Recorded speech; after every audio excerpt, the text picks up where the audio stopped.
Assalamualaikum dan salam sejahtera. Hari ini kita akan belajar subtopik 2.4.3 iaitu faktor yang mempengaruhi permintaan dan penawaran mata wang asing.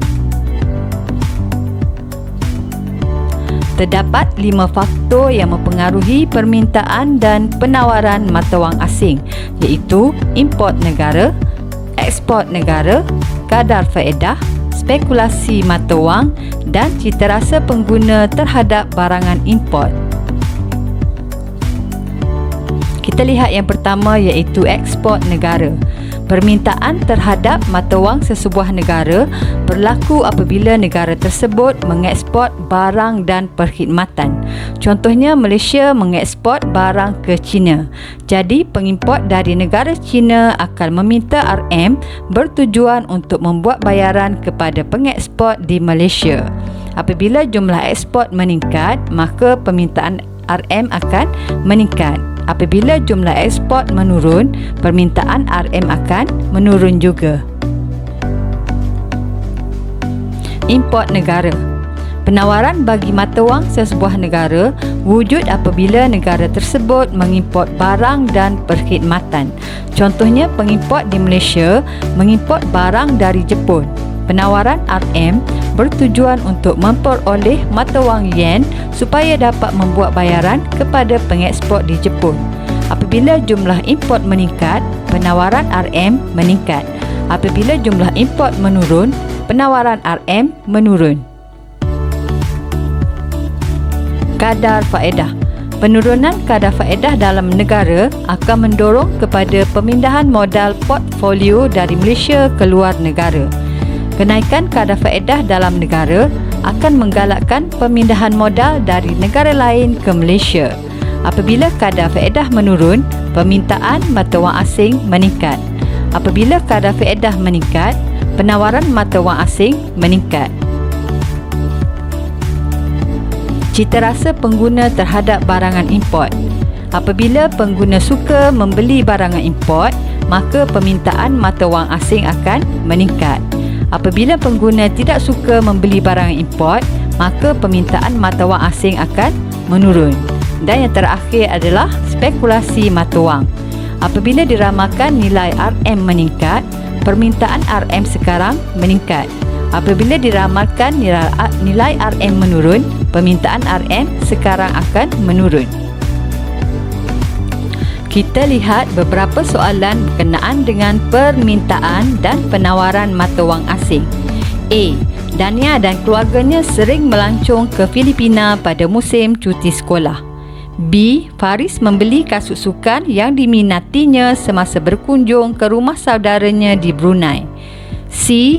Hotel bertaraf 4 bintang itu menawarkan diskaun kepada pelancong asing yang menginap di hotelnya.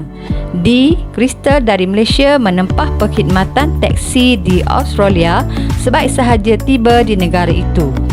E. Citarasa rakyat asing yang gemar membeli barangan tempatan menyebabkan permintaan barang berkenaan meningkat.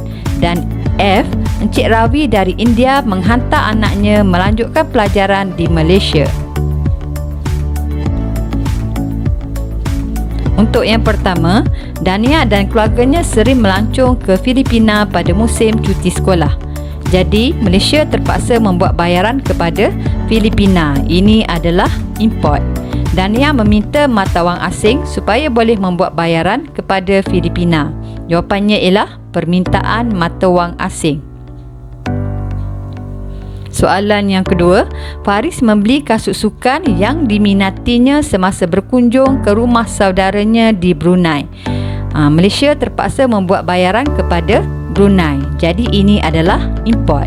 Faris meminta mata wang asing supaya boleh membuat bayaran kepada Brunei. Jawapannya ialah permintaan mata wang asing. Hotel bertaraf 4 bintang itu menawarkan diskaun kepada pelancong asing yang menginap di hotelnya. Malaysia akan menerima bayaran daripada pelancong asing. Jadi ini adalah ekspor.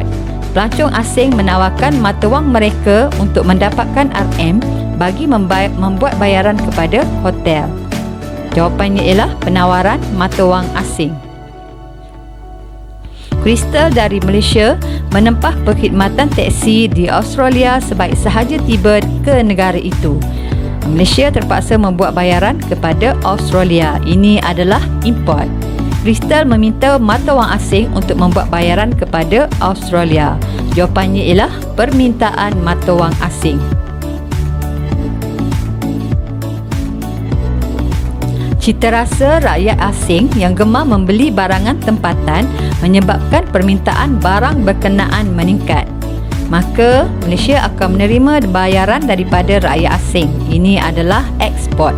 Rakyat asing menawarkan mata wang mereka supaya boleh membuat bayaran kepada peniaga di Malaysia. Jawapannya ialah penawaran mata wang asing. Encik Ravi dari India menghantar anaknya melanjutkan pelajaran di Malaysia. Maka Malaysia akan menerima bayaran. Itu adalah ekspor.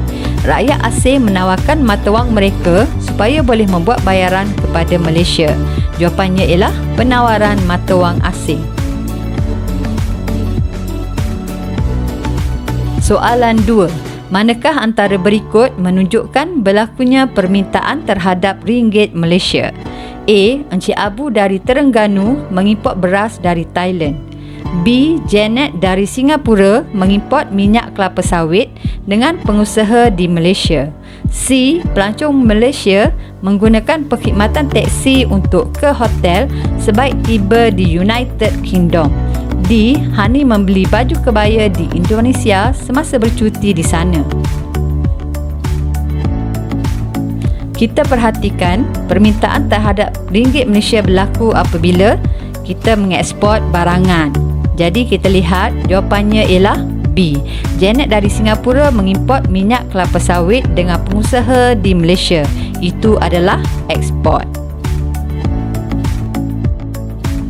Soalan 3. Pasangan yang manakah betul tentang permintaan dan penawaran ringgit Malaysia? A. Permintaan. Singapura mengimport kelapa sawit Malaysia. B. Permintaan. Lebih ramai rakyat Malaysia menunaikan haji di Mekah. C. Penawaran. Petronas menjalankan usaha mencari gali telaga minyak baharu di luar pantai Sabah. D. Penawaran. Pharma meningkatkan penghantaran pisang Montel ke Arab Saudi. Jawapannya ialah A. Singapura mengimport kelapa sawit Malaysia. Maksudnya Malaysia mengeksport barangan. Maka itu adalah permintaan terhadap ringgit Malaysia. Sekian sahaja untuk kali ini. Terima kasih kerana menonton.